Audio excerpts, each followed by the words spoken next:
from Zedas Academy.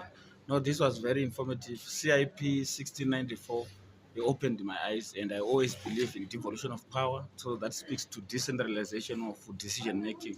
So the fact that this CIP 1694 is bringing that, it excites me a lot. And I also enjoyed the networking, talking to different people, meeting people from different communities. Thank you.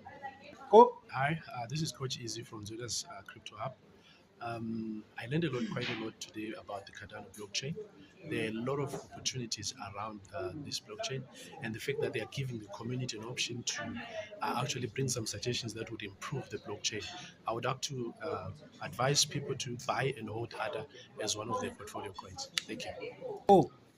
I'm Shaolin, and with this session, I've learned a lot. And what I like is that Cardano is bringing the humanitarian side of allowing even the minority to vote.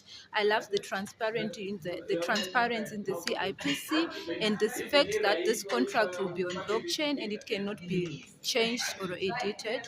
So I love that power, and I know that Cardano is going to go further.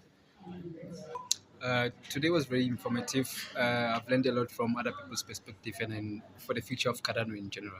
Thank you. Oh, today I've learned a lot from the CIP 1694. I learned a lot about the governance on how Cardano is conducting its governance, and it was insightful. Thank you.